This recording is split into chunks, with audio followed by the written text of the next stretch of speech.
Hello, Boxy here, and welcome to an episode of Why It Works. This is a series where I will invite players who have shown a mastery over Destiny PvP to talk about their playstyle and how it works. Today, our guest is Zay. They have a mastery over Warlock movement and positioning. So let's get right to it. Tell us a little bit about yourself and your background in Destiny PvP. Hey, what's up everyone, I'm Zay. My background in Destiny 2 PvP is kind of a up and down hill, I'll call it. I started off the game as a PvE main, and I was atrocious at PvP. I'm talking like 0.2 KDA, right? Like I couldn't even get assists consistently. I was so bad at the game, and shooters weren't quite my thing in PvP. But then I found myself just watching all these monsters, all these streamers who just absolutely are crushing it, and they're able to win engagements, and like the feeling of a 3-tap in PvP is just unreal. Like there's nothing really like it. So I found myself getting addicted to that feeling a little bit. And about 6 to 8 months ago, I decided I wanted to get good at the game. Right, I'm tired of being a little low KD and just everybody making fun of me because I was bad. I was outright bad. So then I started kind of training on my own, just getting experience in PvP. And then I found a really good scrim community, and they seemed really inviting and really improvement focused. And that's something I'm really passionate about, is just improving. Although I'm competitive and hard on myself, I very much so like the improvement focused idea. So I joined the community. Again, awful, don't know what I'm doing, don't know anything about where I should be, where I'm at, how fast I should go, anything, and I get destroyed. But slowly over time, there's like a level system. I started off as a 2, and within a few months, I was able to get all the way up to 4 just off of practice, playing against really good players. And I personally did a lot of video reviews of myself and of streamers, right? If I see a guy I really want to play like, I see what they do that makes them successful. I try to pick it apart. And I'll play back like on YouTube the same clips 30 seconds over and over and over again to really try to see what they're saying. And it got me to the point now where I'm not a bad player, but still aiming to keep improving. What does movement and positioning mean to you? So, movement and positioning for me are hand in hand. I would say movement is the easiest form of positioning, where positioning itself is really complex and really deep. For me, movement especially is just I think about clips. That's really when I think about movement. Getting yourself in the right spot while pushing forward and doing things where you're like, oh, I should have totally lost that. I should be dead. And you come out on top just because of kind of how you're playing yourself, with how you're moving around. I think, for the most part, the movement is like things like Icarus dash, sliding between cover, things like that. But that also all plays into positioning, right? And making sure you're in the right spots, putting yourselves in the right position to be able to, maximize your aggression if you're pushing forward. Together as one. I love it. Double down. I want more, Guardian. Triple down.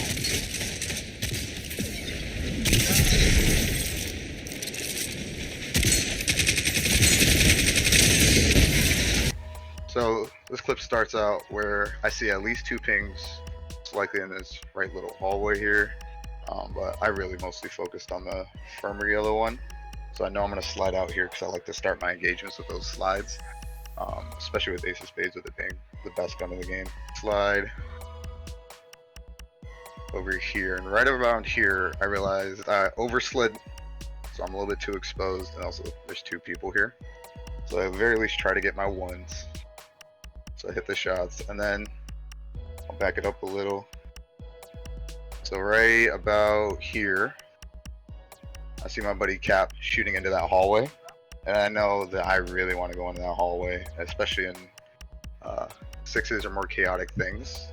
I'll just whip my shotgun out and push for it, right? Because not necessarily the highest stakes. I like to run forward, hold W, right? So you'll see me whip my shotgun out, and I'll be able to clean up a kill. But now I know that I'm overextended, and part of a lot of times when you become an aggressive player, you also have to realize when you're overextended, know how to play your life, and see if you want to try to even go for a trade out or just completely disengage. So here, you'll see me kind of double down into pushing forward for a trade out, but I just got my super, and I know there's a couple people behind me with these pings up top. So I'll end up sliding forward, doing a hard turn so I can get that Nova off. And I know at that point, I'll also be able to stay in this area because I'll be able to proc Devour. So I flip around, throw that Nova, I got Devour. I'm getting shot at, but I know I'm still getting my health regen, so I'll be able to take this fight. So I'll slide out and take that fight. Try to hit my shots. Right here is a big part that I think people don't necessarily do enough when pushing angles.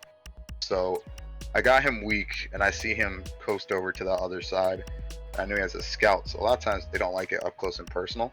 So instead of just taking a long angle to this left to try to sweep and expose myself more, I'm going to slide to that right and see if I can clean that up, because a lot of people don't care about their cover on both sides. So I miss my shot, slide, and hit it. So here, another decision. I got Memento Mori, best perk in the game, and I have one more ping here. I'm feeling good. I'm going on a little spree. Still got Devour up in this left-hand corner. So what's going to end up happening is, while keeping this cover all over here, I'm going to slide to that left side and see if I'm able to get a one-on-one, finish it out. So I get my one-on-one, and I quickly figure out it's a spawn here. I can see people spawning up. That's top left radar, because this radar is everything, right? So I see that there's another spawn. I'm probably going to be in trouble. I missed my first shot, so instead of trying to finish it out with the primary in close range with the SMG, which at this point is very strong, I try and go for the trade, and you'll see that fall up here where I'm sliding forward, pushing this guy, try to get him uncomfortable. And they'll be trading out.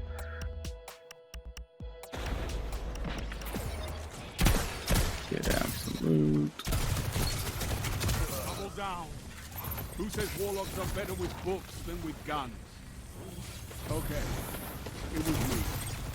But I was not. So in this clip, it all started off, the engagement started before this clip actually started. But the important part is I know somebody is wrapping around this pillar, and I've been trying to get better with reticle placement and placing it right where I think their head is going to be. So this is roughly head level, where I think they're going to run around this corner. I remember it was a Titan, and a lot of them just like to push forward, not really caring, especially in sixes. So trying to relatively keep this distance while also getting good reticle placement. See me kind of slowly pan out. He ran out wide here, and so all I had to do was hit my shots. I ended up hitting that shot as he was sliding out, but then I slide again because I saw a ping earlier, and you kind of got to have this spidey sense where you're expecting someone to follow up. So I slide it out, and ideally in this range you don't want to have your 120 out, right? Like 120s kind of thrive when you're outside of the user's range with either a 140 hand cannon, a SMG, shotgun, right? Just that's where these really thrive in peak shotting, so you really don't want to be in the open. So I knew that I wanted to still get a shot off, right? I'm scoped in, I might as well get some chip damage. So I get some chip damage, and I want to finish it with the shotgun. Ideally, I was aiming for, and you kind of see my camera turn towards this pillar, because it would have closed off his angle and kept my angle open where I wanted to shotgun him here. Unfortunately, I got a dead slide, but it ended up working out. So then here, being a former Titan main, I still have my shotgun out. There's no point to use my primary outside of its usual range, so I just go through and finish that out. So now at this point, I see everybody split. Two are over here, and I see pings over here, but I got super. So I decided to take the more aggressive approach, or instead of rallying with my teammates and team shouting, I go off on my own on this back left side behind me. So I wrap through, come around, and a lot of times you'll see, like in scrims and top level play that I tried to pick up and emulate myself, is they'll jump in the air to kind of cut off different angles from people. So my idea was jumping off in the air and use this pillar to cover me from damage, and then finish off with the Nova. So you see me drift to this right, again going towards cover, trying to slide cover to cover and protect myself while even in a dangerous position. So I get some damage, but I'm okay because I'm behind this cover. And so I let myself float a little bit, see where I want to aim it, and then shoot off the Nova to finish him off. Especially in control, even if I trade out with that Nova, I got 2 for 1.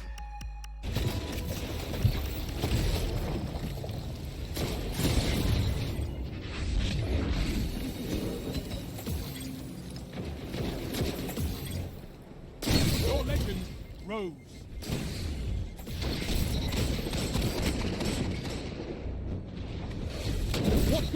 The clip starts off with, got this annoying barricade.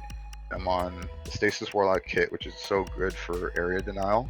And the thing about barricades is, if they're blocking a doorway, or even if it was halfway here, blocking half the doorway, you want to get rid of it as fast as possible, because it lets the other team kind of dominate that angle and funnels you through. But that's not what you want, right? You want to take the angles that you want to take. So I throw the Dustfield nade to back them off, and then you'll see in a second I'm going to try to shoot it and break down the barricade. So luckily the barricade broke, but then he throws another barricade up. So I push forward thinking I was able to get him, but the barricade stops me. I still see that he's getting tagged and slowed, because we got this little circle showing where your Duskfield is, and these numbers confirm it.